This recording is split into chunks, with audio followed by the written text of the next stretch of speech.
In the spring of 1961, state surveyors were sent to chart flood risk along an unmapped stretch of Pine Hollow. There, veiled in overgrowth and absent from any record, they discovered a structure sealed from within. The windows were boarded, the front door fastened with rusted spikes, no driveway, no path, no visible sign that anyone had entered or left in decades. Inside, they found no signs of modern life, no wiring, no plumbing, no instruments of heat or sound, just 11 narrow beds arranged with intent, a child's chair fixed to the hearth, and behind a false wall, a volume bound in wax and blood. Its pages were written backward, its ink, later confirmed as human, drawn from multiple sources. There were no names, only initials, no stories, only repetitions. The journal was sealed under state order for nearly 40 years. And now, before we begin, we ask you, where in the world are you watching from? What hour of the night finds you here? Tell us in the comments. And if you haven't already, subscribe to Gothic Ledger for more unsettling histories recovered from the margins of record. The house contained no photographs, no certificates, no graves. And yet census ledgers between 1921 and 1961 list a single surname, repeated across 3 generations. No mention of spouses, no neighboring names, no indication anyone had ever left. The doctrine carried in the journal is not stated plainly, but it echoes unmistakably through every reversed page. The line must remain clean, or it must end. It was the spring of 1961 when the Department of Interior sent 2 surveyors to a stretch of eastern Kentucky long thought uninhabited. Floodplain assessments were underway along Pine Hollow, where state officials intended to clear new ground for a dam extension. The terrain was steep and cluttered with dogwood and bramble, but the men followed the old creek bed for nearly 2 miles before noticing a rise in the tree line, unnaturally geometric, like a chimney too stubborn to fall. The structure stood behind a veil of pine and locust, wrapped in shadows that shifted even under clear daylight. It was not on any parcel map, nor referenced in the county's building ledgers dating back to 1899. No visible roads led to it, no fencing, no mailbox. And yet the house stood, upright, timber-framed, its eaves sagging under moss-thick shingles. A plank of rusted iron had been wedged across the front door, secured by 5 iron spikes driven directly into the threshold. Its windows were boarded from within. What little glass remained had been blackened with pitch. Moss crept up through the floorboards on the front porch, which groaned beneath the weight of decades. There were no footprints, no soot in the chimney, no smell of rot or waste, but the air around the house was heavy, in a way that made the younger surveyor check his compass 3 times, as if the needle might eventually settle in the direction of reason. They circled the structure in silence. The back of the house offered no second entrance, just a sheer drop into ravine scrub and a single shutter missing from an upstairs window, as if it had been torn from within. On the eastern wall, a bare spot in the ivy revealed the remnants of a mark once carved into the clapboard, a circle intersected by an X. Beneath it, the outline of a child's palm. That night, the surveyors filed their report by typewriter at a local lodge. The Cone, older of the 2, made no mention of the house in his official submission. The younger, however, enclosed a hand-drawn sketch of the structure, with one annotation scribbled in the margin: unmapped, spiked shut, no signs of entry or exit, cold. The final word had been underlined twice. Weeks passed before any action was taken. It was only after a second team, this time from the State Historic Preservation Office, insisted on verifying the anomaly that a more formal investigation began. Accompanied by 2 men from the Sheriff's Department, they returned in June. The front door was pried open just before noon, under a sky so still that one officer remarked, half in jest, that the clouds seemed to be holding their breath. Inside, the house was intact. undisturbed. 11 iron-framed beds stood arranged in 3 rooms, 6 downstairs, 5 above. Each mattress was stripped to its ticking. No linens, no pillows. In the kitchen, the hearth was filled with dried mud and twigs, though none showed signs of burning. A wooden high chair was bolted to the floor beside the fireplace, its tray warped and darkened by something other than age. Every mirror had been removed. Even the nails that once held them showed signs of having been wrenched out with deliberate force. A heavy dresser in the master room had been pushed to cover the small closet door. When moved, the door revealed a false panel crudely attached with pitch and strips of animal hide. Behind it, buried in straw and wax, lay a thick, leather-bound volume. Its cover bore no title. Its pages were sealed together with a reddish resin, and when opened days later by state archivists, it was found to be written entirely in reverse, lettering cramped and curved, all in a single hand, except for the change in pressure that suggested different authors. Blood, they confirmed later, had been used as ink. Human. Several sources. No photographs were found in the house, no documents of ownership or occupation, no electrical wiring, no plumbing. The only paper materials were the journal, a torn hymn book missing all even-numbered pages, and a 1938 almanac defaced with scratch marks that trailed off into illegible spirals. The basement door was sealed with a wooden beam nailed shut on both sides. Efforts to open it without compromising the structure failed, and no further excavations were authorized. There was no record of the family ever leaving, only that they had stopped being counted.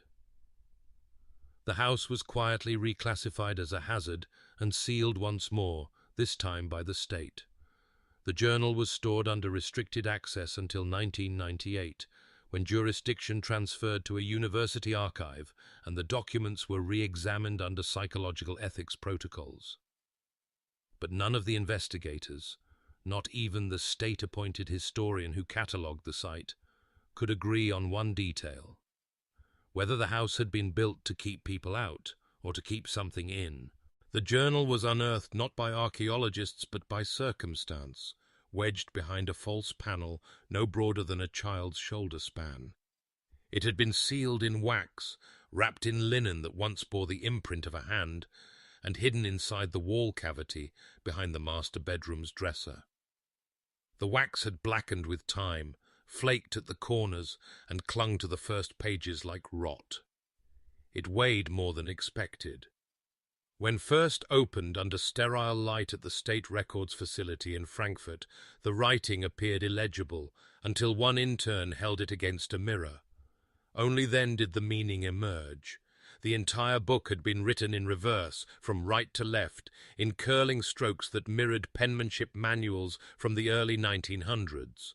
But the ink was inconsistent, too dark in places, too dry. Under examination, it tested positive for hemoglobin. Later analysis identified it as human blood, sourced from at least 3 distinct individuals. The concentration of iron varied by entry, suggesting some were written decades apart. There were no names in the margins, no titles or dates beyond small sets of initials, M.E.R.M., J.R., and a repeating monogram, often scrawled larger than the others, L.L. Always L.L. Entries were not composed as letters or reflections, but as instructions, quiet manifestos. Some read like hymns, others resembled genealogical records, though the format dissolved by the 3rd page into lists of births paired with phrases like retained, corrected, or folded out. None of the entries described daily life, no mention of weather, crops, or seasons, no exterior references at all. Instead, the pages read like conversations passed inward, ritualistic reminders spoken from one generation to the next, as if no one had ever left the house. One entry from 1923 describes the cleansing of a mind corrupted by outer talk, Another, in smaller hand, refers to the second child born right-blooded, followed by a series of notes on posture, silence, and teeth that clench too soon. Throughout the journal, physicality was referenced as a moral concern. Narrow hips, fused toes, the alignment of eyes. The corrections were neither medical nor spiritual. They were genealogical. No outside names ever appeared. A separate section, added between the stitched binding in what appeared to be lambskin vellum, was glued into the journal's spine at a slight angle. Its text was erratic. Letters doubled back on themselves. Syntax collapsed. But one line stood out, written in a more deliberate stroke and mirrored in larger script. The left-handed ones can't be taught. Burn their names. Bind the mouths. It became apparent through repetition and notation that the initials in the margins may not have stood for names at all, but roles, or perhaps locations. M.E. appeared most frequently near anatomical sketches.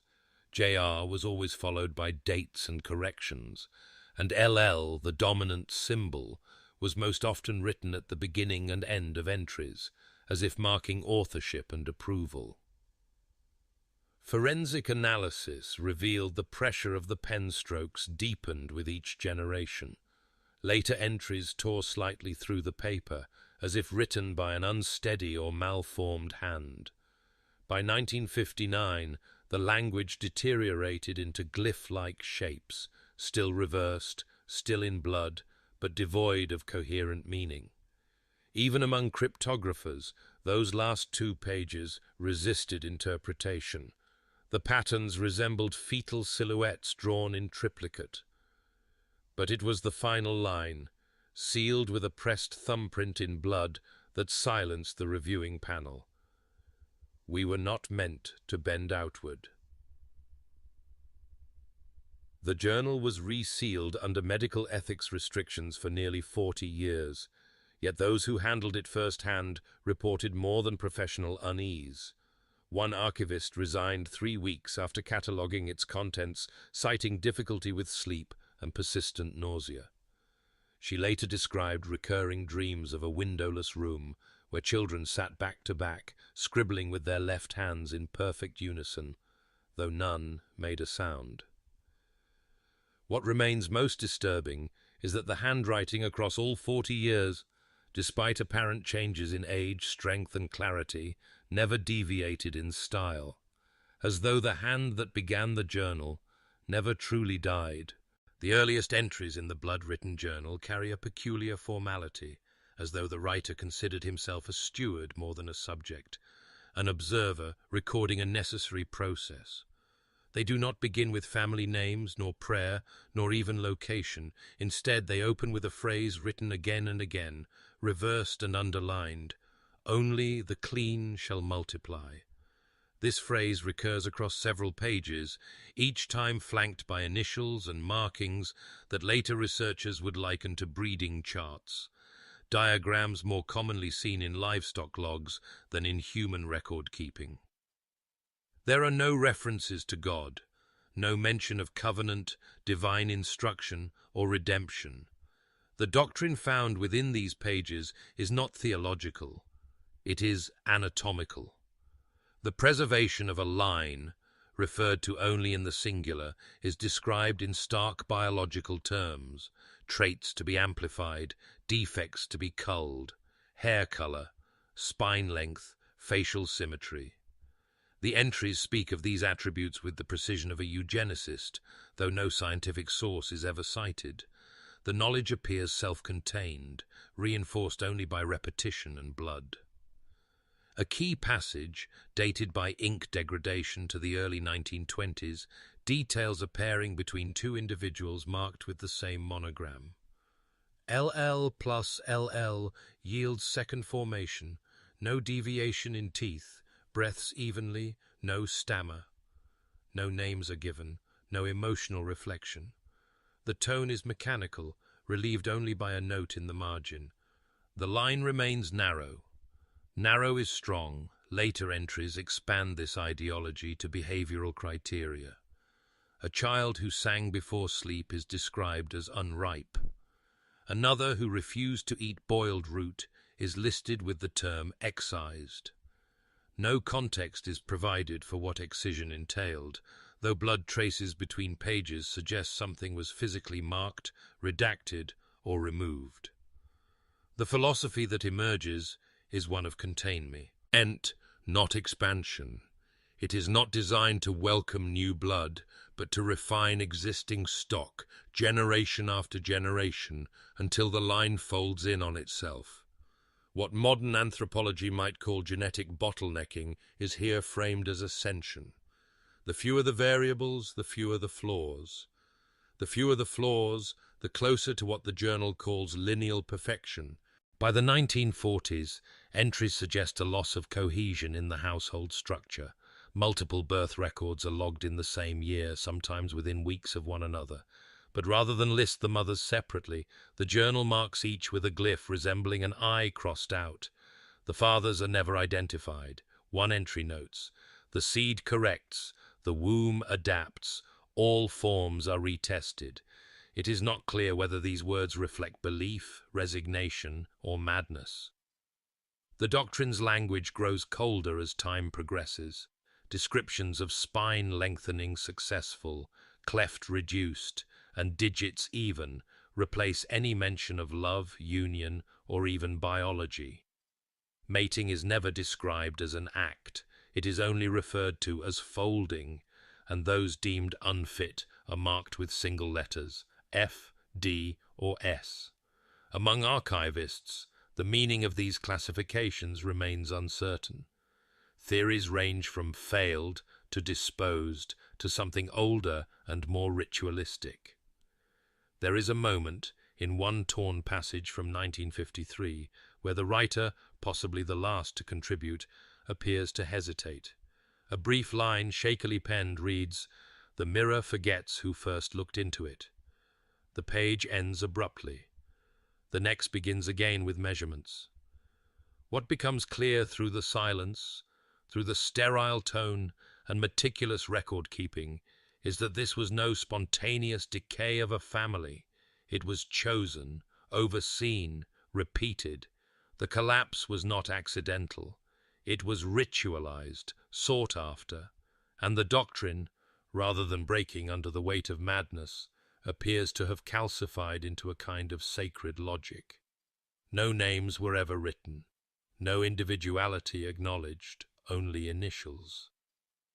And the conviction that the purer the blood became, the less human it had to remain. Between the years of 1890 and 1921, the surname appeared regularly across church ledgers, school enrollment forms, and county marriage rolls in eastern Kentucky. The family attended a Baptist chapel twice per month, tithed modestly, and logged their births in ink like all others. Witnesses recalled them as quiet, slow to speak, but present. They brought baskets to winter gatherings. They sat in the back pew. They were counted. After 1921, the name vanishes from all public congregations. The final mention in the church ledger is a baptism, an infant whose name is only partially legible. The entry is marked with a note from the minister referencing a disagreement over godparent selection. The handwriting falters at the end. The next week's page continues with unrelated names. No formal departure was recorded. No excommunication, no illness, no relocation notice. They had simply, in the span of a single season, withdrawn. Yet county census records tell a different story. In 1930, the federal enumeration listed 5 individuals at the Pine Hollow property. In 1940, the number had increased to 9. By 1950, 11 were recorded, all under the same surname. No occupations were listed, no educational attainment, no known languages. In every decade, the household's respondent was recorded as unavailable. The census taker marked the information as inferred by neighbor testimony, though none of the nearest homesteads were within 2 miles. The curious detail lies in the surname repetition. Each entry carried the same last name. The first names, however, were all variations of the same few initials, R, M, L, reordered, reduplicated, sometimes reversed. One child was listed as LML, another as MR, followed by a scrawled note, same as above but younger. School board minutes from 1925 refer to a district visit to the family estate. A county clerk assigned to encourage rural enrollment compliance noted the children were seen only behind glass. The official was reportedly denied entry into the home and stated the woman who answered the door spoke as if echoing. No children from the household were ever registered in any district school afterward. The state birth registry provides further disquiet. Although names appear for each decade, there is no record of maternal identity after 1924. The same surname is listed for both mother and father. In some cases, the mother's field is left entirely blank. In others, only the initial L appears. It was not uncommon in that region, especially during war years, for families to raise children off-grid. Suspicion alone did not equate to horror, but it is the consistency, the refusal to fracture the lineage even once, that deepens the unease. 40 years, 11 births, no marriages recorded, no outside names, no death certificates issued from within the property. An anonymous letter, dated 1956 and filed among the county clerk's miscellaneous inquiries, refers to children walking the same path at the same hour each day. The author describes watching them through distant brush. The children, it claims, wore identical garments and never spoke. The letter ends abruptly with the line, "I thought one was a mirror, until it blinked." By 1961, when the house was uncovered and surveyed, no neighbors admitted to knowing its residents. The property had acquired the local nickname, the Hush House, though no one claimed to have coined it. What remained inside suggested continuity without contact, ritual without interruption, a family line sustained without infusion, a private world looping in on itself, generation after generation, like a clock turning inward. The absence of outsiders was not accidental, it was engineered. And the children, if they could be called such, were not born into the world. They were built to remain outside of it. Among the more unsettling patterns to emerge from the sealed journal was not simply the repetition of names or the mirrored writing, but the quiet compression of time between births and between roles. The earliest genealogical entries suggest a loosely structured household in the years following the Great War, with adults and children clearly distinguished. The pairings, while already confined to a single surname, still acknowledged the difference of age and generation. An uncle raising a niece, a cousin assisting in childbirth. But by the early 1930s, the record begins to blur. Entries begin to list pairings not by names or relationships, but by initials matched to birth markings, LLR plus MRL, spiral plus freckled, first fold plus soft palate. One particularly terse entry reads, M plus M, ears aligned, equals R, void of speech. These were not notes of affection or legacy. They read more like formulas, pairings repeated, adjusted, then logged again, with remarks on symmetry, bone spread, or reaction to light. The intervals between these recordings began to shorten. Children, once spaced by years, appear within months of each other. In some cases, the same monogram is used across 2 birth records in a single calendar year, leading archivists to suspect not duplication, but the absence of generational distinction altogether. It is not known when the idea of age ceased to matter in the doctrine, but by the 1940s, the entries no longer referenced lineage at all, only similarity.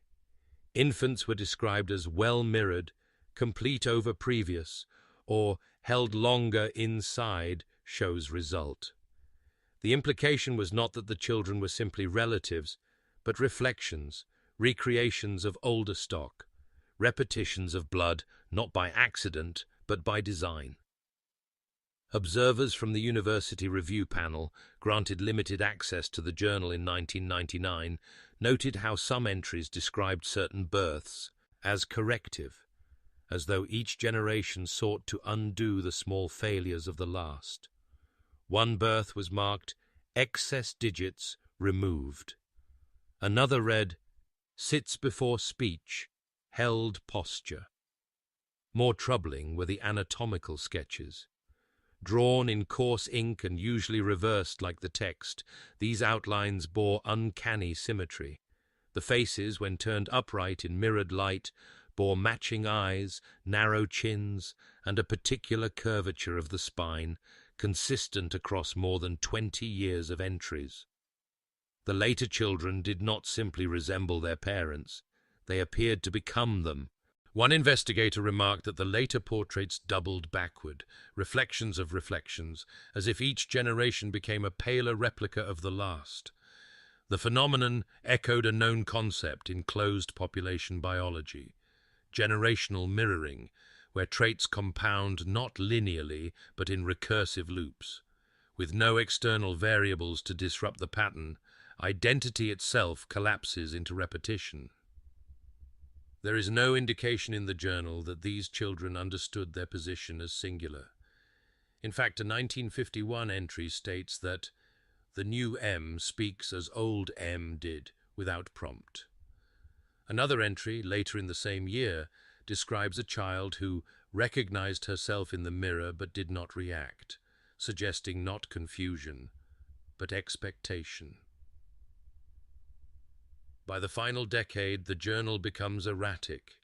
Pages warp with moisture. Ink fades and smears. The handwriting stiffens, but one line repeats across 5 entries, each time written at the top margin before any new birth is described. Let them not pass, but loop. The concept of generational progression in any traditional sense had ceased. The family no longer moved forward, they were folding inward. And the children, if they can still be called that, did not look like products of time, but of design, not born of love or even instinct, but constructed in precise ratios, as if some hand, guided not by madness but by cold obsession, was shaping them toward a final, unblinking image. What that image was meant to be is never stated, only that it was nearly complete. Among the pages of the sealed journal, archivists found a series of entries distinct from the rest, written in a hand smaller, more delicate, and yet unnervingly precise. The strokes were fine, the ink lighter, as though produced by younger fingers.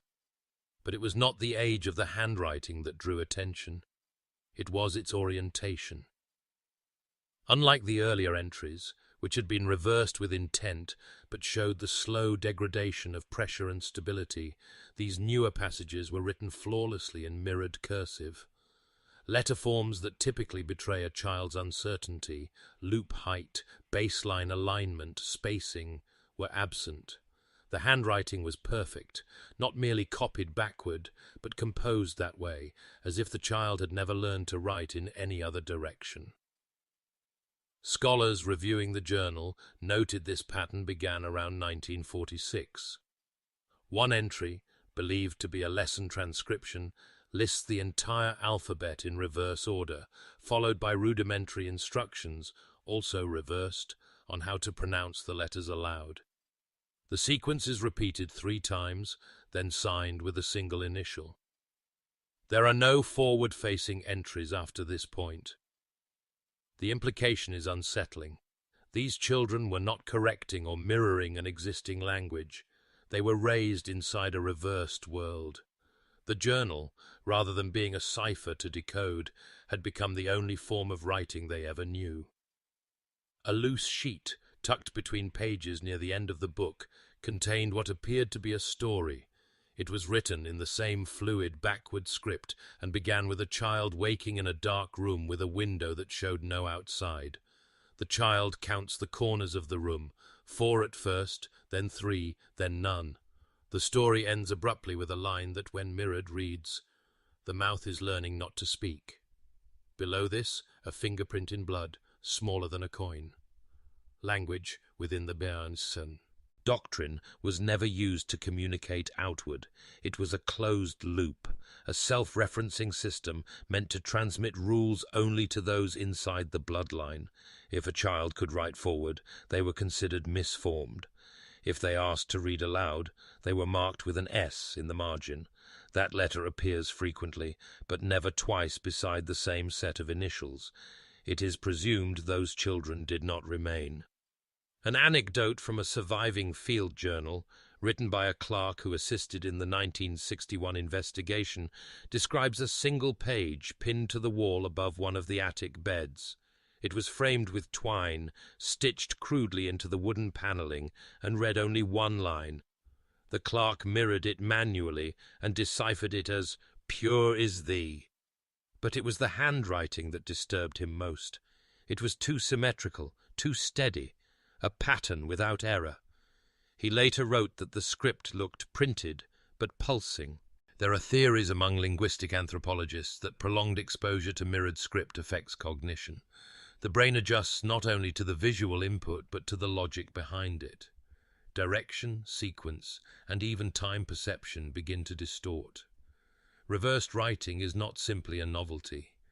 When learned young, it can replace conventional structure entirely. By the final pages of the journal, several entries appear less like text and more like symbols, looped, mirrored sigils that do not belong to any known alphabet. The penmanship remains meticulous, but the meaning is lost. The children, it seems, had begun to invent language of their own, not for secrecy, but because they had no memory of anything else. The last line, attributed to a younger hand, is etched into the margin of a torn sheet. It is the only entry written both forward and backward on the same page. When mirrored, it reads, "I will become the voice."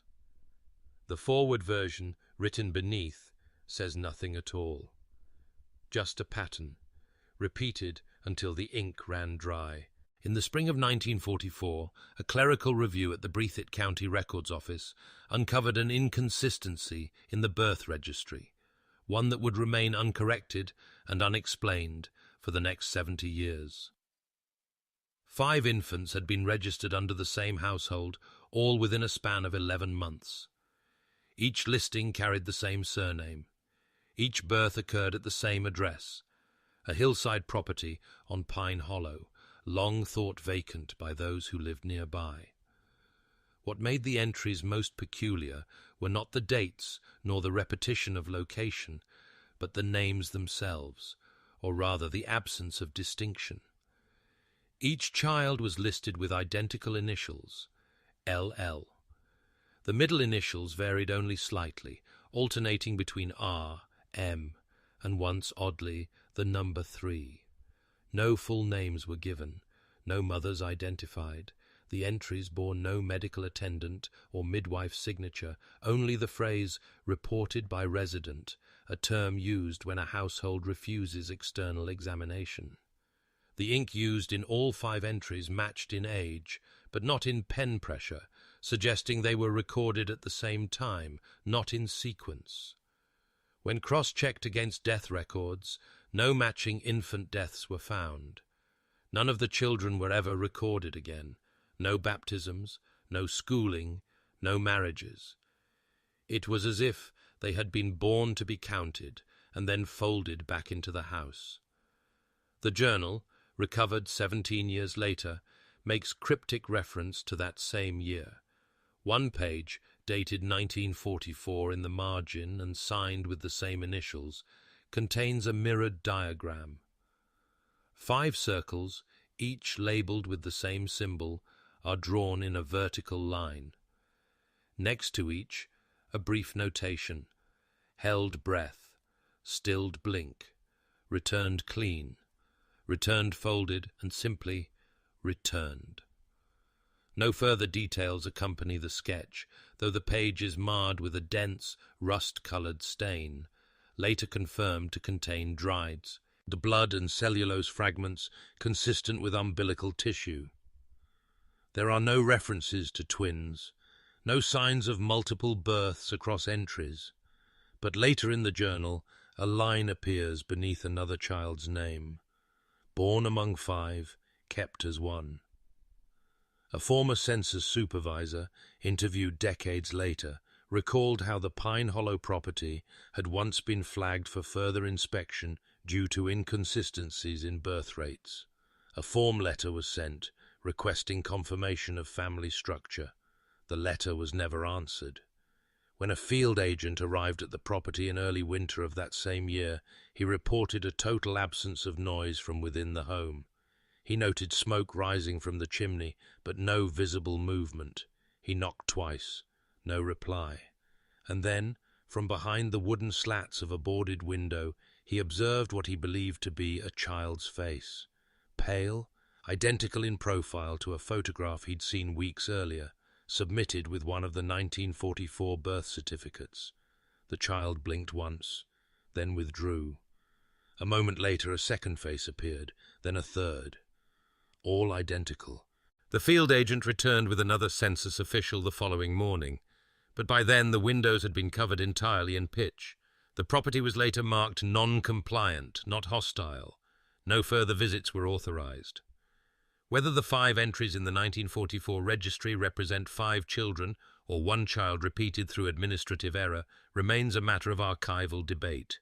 Some have suggested the entries reflect ritualistic naming, a deliberate obfuscation of individual identity in favor of ancestral preservation.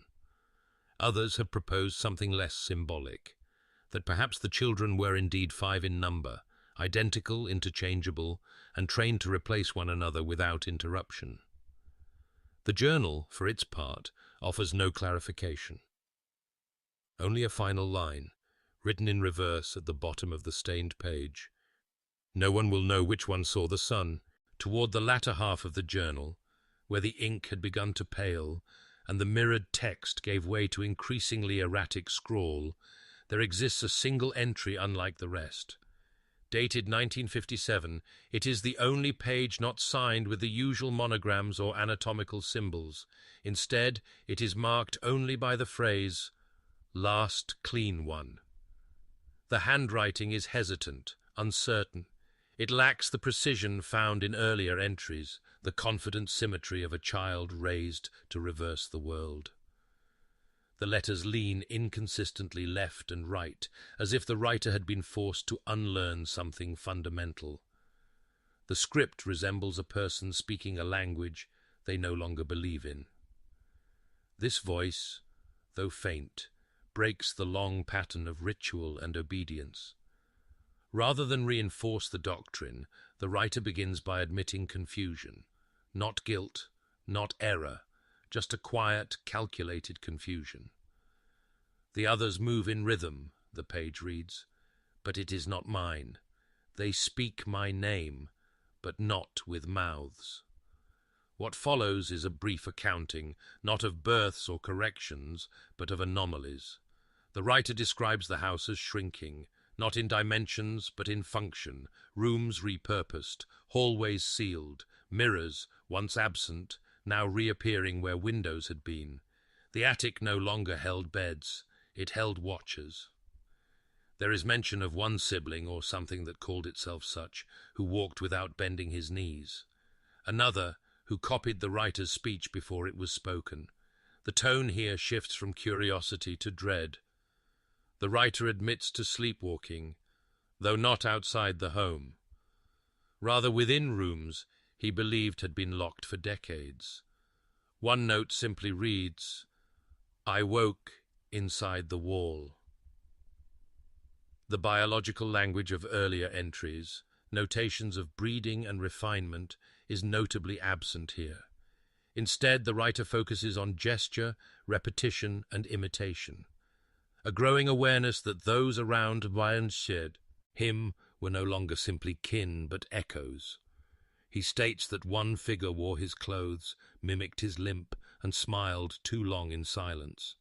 Another held a version of the journal, though its pages appeared blank. The entries imply that roles in the family were no longer passed down, but shared simultaneously, like voices projected through one mouth. The central fear seems not to be death, but dilution. That the line, once so singular in aim, had folded too far inward. One sentence, repeated across the page like a prayer, reads, "They are pure, but they are wrong." At the bottom of the entry, scratched so faintly that it required infrared enhancement to decipher, is a note that simply says, "Do not let them learn the outside." The word "them" is circled, not underlined, not explained. Later entries attempt to return to the structure of the earlier journal, birth logs, posture assessments, inked diagrams, but the hand behind them is different, sharper, uniform again. It's unclear whether the last clean one continued writing or whether another had taken the book from him entirely. One disturbing theory proposed by linguists familiar with the journal's mirrored script suggests that this final, broken voice may have been attempting to write in standard form, left to right, but was unable to finish. The training, they argue, was too deep, the reversal too complete. The mind had split. Only a few words on the next page remain legible. They are neither forward nor reversed, just a set of lines scratched with uneven pressure. Their meaning, if any, remains undeciphered.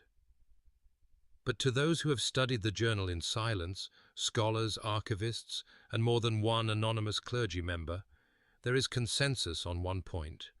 This final voice was not silenced by force. It was absorbed. While the primary entries of the journal charted births, language, and lineage, it was the margins, those quiet spaces beside the blood-written doctrine, where the most disturbing evidence accumulated. Dozens of pages, some torn at the edges or creased at the fold, contain faint anatomical sketches. They were never titled, never directly referenced in the main text. But they reappear with regularity. Outlines of heads, torsos, spines, and limbs, drawn in ink so faded that in several cases archivists mistook them for age stains or damage until enhanced under filtered light. At first the diagrams appear clinical.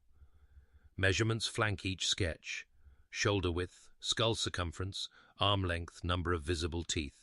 Notes follow, short, clipped assessments like torso compressed, digits unequal, or spinal bend increasing. These were not the idle doodlings of a child. They followed a method, observed trends, and compared generations. Some entries even carried sequential numbers, suggesting that the figures depicted were being catalogued as livestock might be across time. Over the course of 40 years, certain patterns begin to emerge. The craniums narrow measurably from one generation to the next. The mandibles recede, noses flatten. In later sketches, the ears disappear entirely. One figure is marked with a circled note, "Birth with no shell." Another, likely female, is labeled "No hip flare, recheck." Hands appear frequently, always in profile. Early drawings show 5 fingers, annotated with notes about nail curvature and thumb span. But over time, the digits diminish. 4 fingers, then 3. One disturbing image, dated without explanation, shows a hand where the fingers do not separate at all. A single paddle-like shape marked "smooth join, no cut." None of these abnormalities are framed as tragic or alarming. There is no suggestion of pity, no remorse. The ton is evaluative, indifferent, even proud. In one sketch, a child's back is drawn with exaggerated spinal ridges, and below it, a single phrase, "Held form, no droop, good spine." Later entries list entire columns of defects without context. Cleft, fused eyes, missing arch, narrow breath, no tongue. They are not assigned to names. No one is marked dead. They are simply noted, as if the flesh were clay being shaped and observed for fitness. Breeding correction was not just a concept here. It had become an act of erosion. The line did not evolve. It was sculpted down, in one folded page, tucked beneath the leather binding, and found only during restoration. A full body diagram spans 2 narrow sheets. The figure is hairless, sexless, and arched unnaturally backward. Its arms appear too long, dragging below its knees. There are no ears. The eyes are wide, sunken, and unmarked by pupils. Beneath the figure, a mirrored script reads, "Still quiet, no extra." One former curator who requested anonymity claimed he saw a second image hidden beneath the first, a ghosted sketch pressed faintly into the paper grain. With forensic heat, he revealed it to be nearly identical to the first. Only the face had changed. The second face was smiling. It was smaller. It was drawn twice. In 1961, when the house was briefly entered by state authorities, several of the beds were found fitted with wooden frames that curved unnaturally inward, spines bent forward as if in expectation. Some mattresses bore faint indentations too shallow to belong to an adult, but too wide for a child. No medical records exist for any member of the family.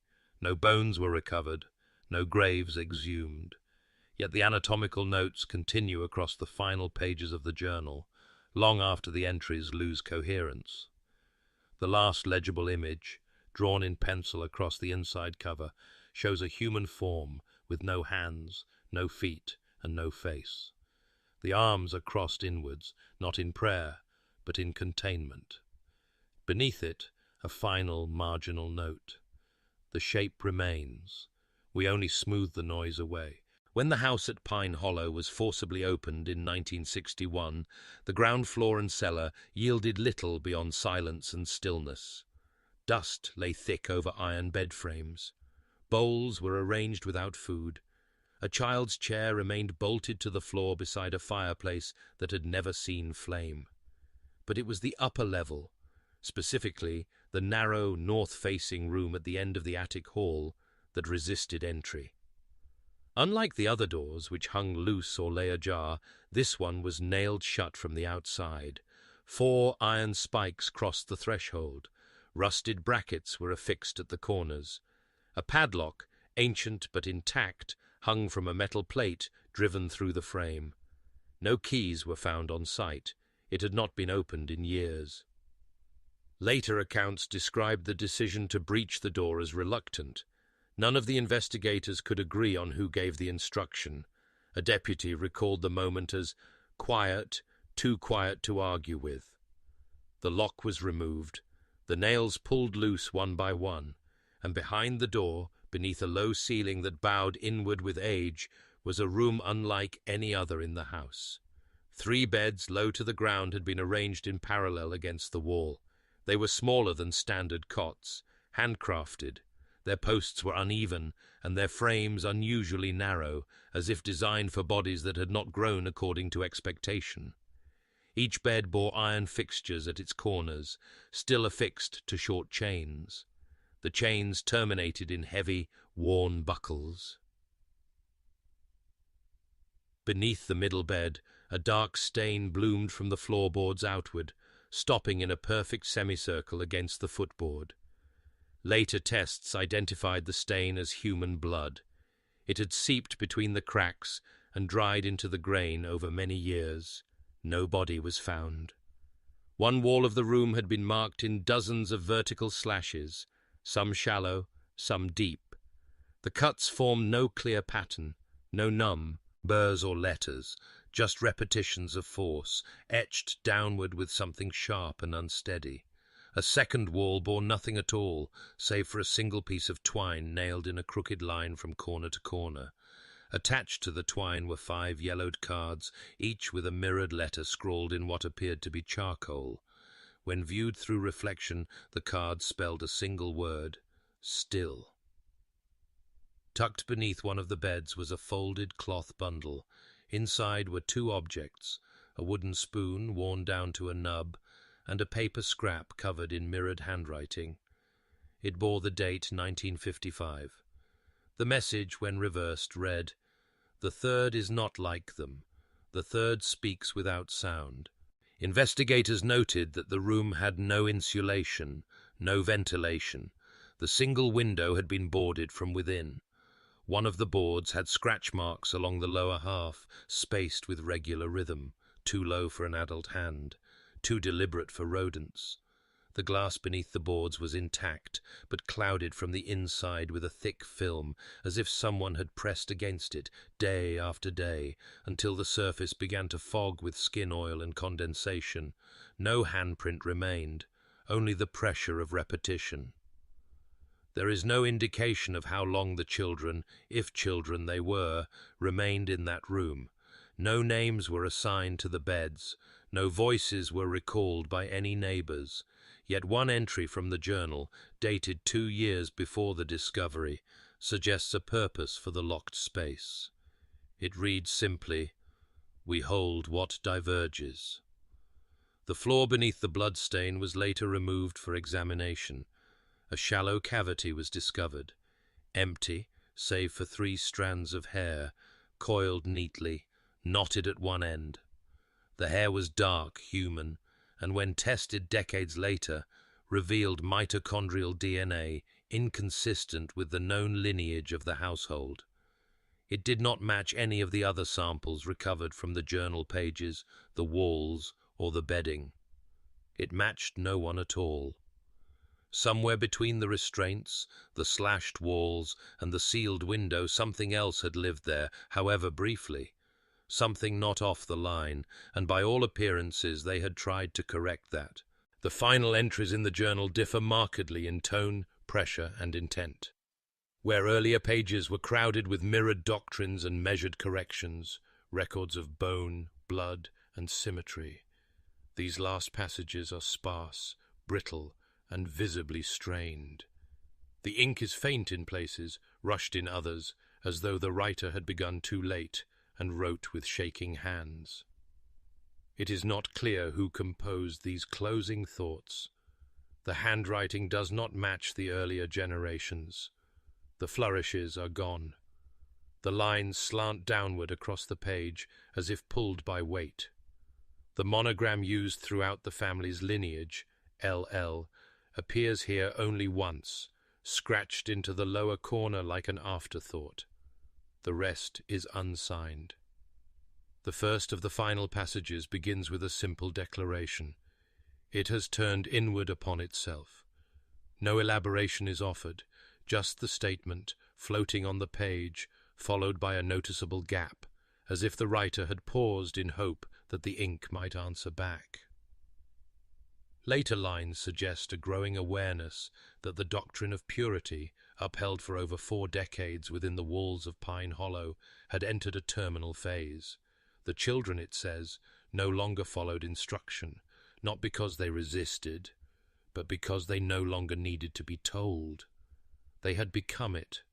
The structure of inheritance had collapsed into simultaneity. Roles were no longer passed down, but shared, mirrored, recycled. One note states, "They do not ask where they came from. They ask where I went." The implication is not of rebellion, but erasure, that the final adult, if such a distinction can still be made, was no longer regarded as separate, not father, not teacher, just a failed version of something that had corrected itself. A second entry, written hastily and across the margin of a blank page, reads, "They know my thoughts before I write them. They smile when I fail to finish the sentence."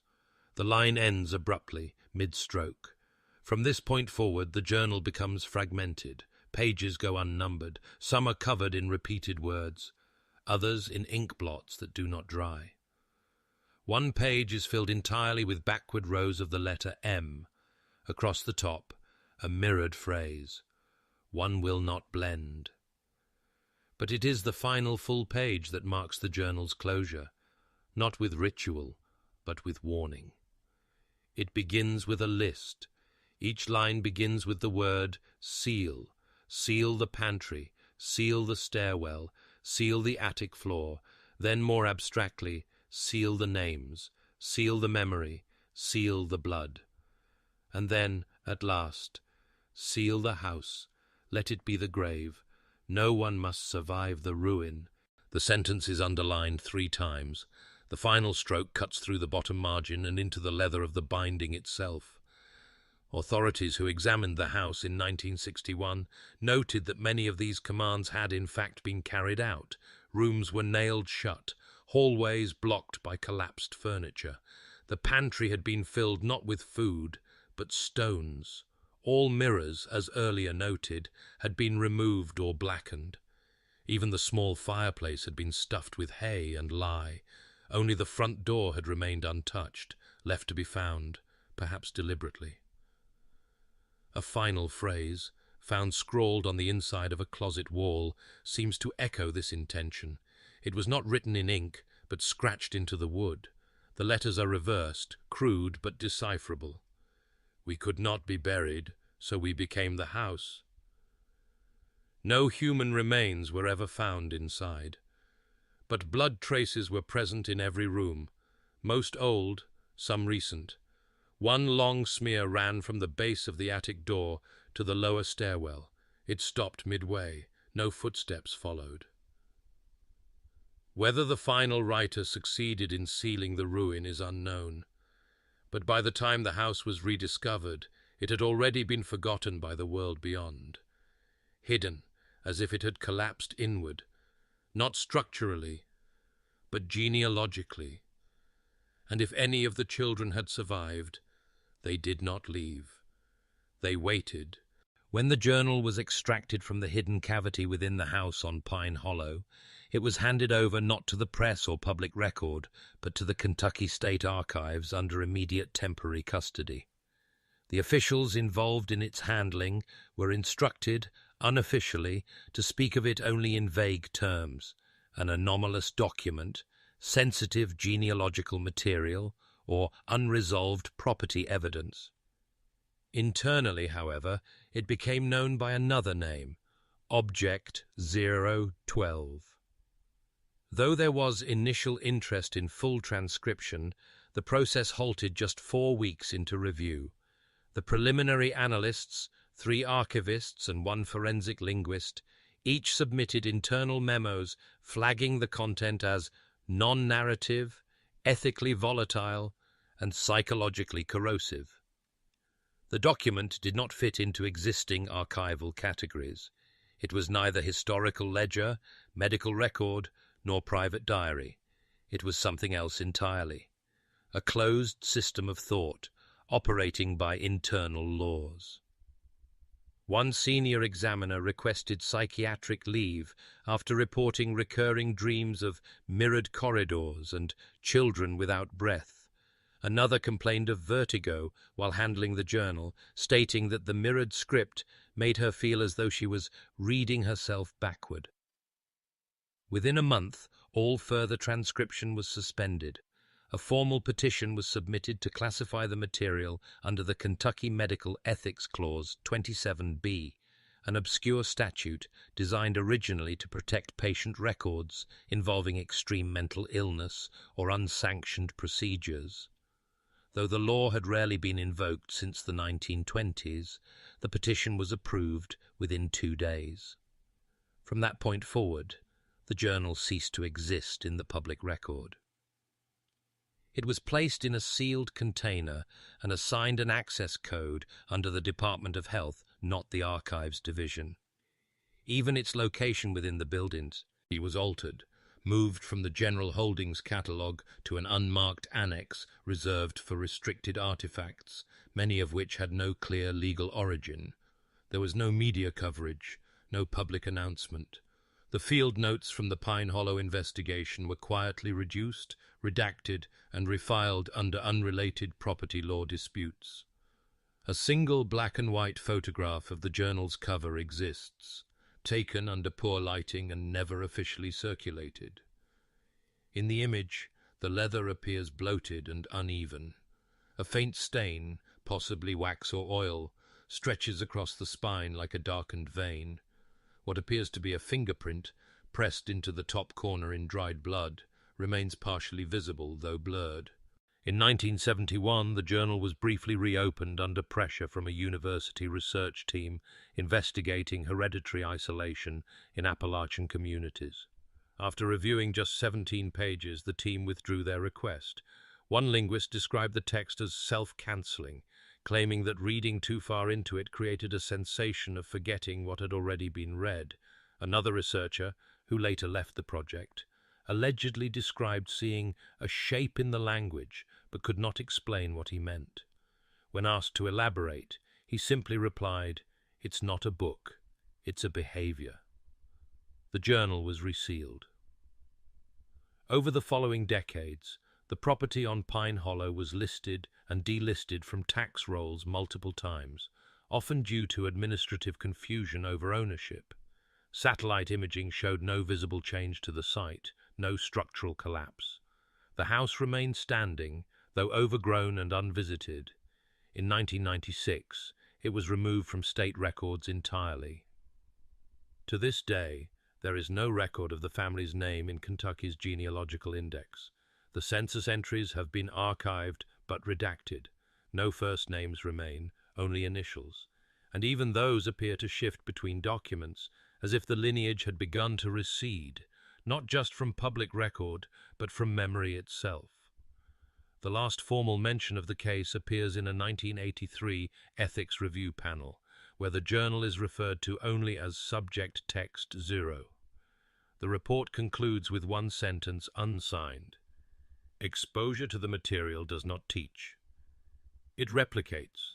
When the Pine Hollow homestead was entered in 1961, its silence suggested abandonment, and yet everything within the house, beds arranged, bowls stacked, chairs bolted, implied continuation. Records from county birth registries suggested at least 11 children had been born between 1922 and 1959. At least 6 adults were inferred, though never named, but nowhere on the property was there any indication of death. No headstones, no funeral remnants, no graves. Surveyors began excavation on the 3rd day of the investigation. The land surrounding the structure was uneven but undisturbed. No obvious mounds, no wooden markers, no depressions in the soil. A nearby clearing roughly 60 yards west of the house showed signs of prolonged exposure to weathering, yet no tools, no clothing, and no remains were found. Just rock and roots, thick ones, tangled and pale, buried shallowly beneath the earth as if growing out rather than down. The initial strategy involved shallow trenching. Shovel strikes met resistance almost immediately. Dense limestone near the surface, twisted root networks coiled like sinew beneath an old wound. Nothing yielded, not bone, not artifact, not ash. A ground-penetrating scan conducted decades later showed similar results. The land was geologically anomalous, layered not in strata, but in a kind of spiral pattern, where stone curved around patches of dry earth like a funnel. One geologist described it as not a graveyard, but a seal. Yet the records were clear. Births had occurred. Several of the journal entries even referred to disposals, excisings, and returnings. A passage from 1942 reads, "2 born, 1 folded, buried back into the form."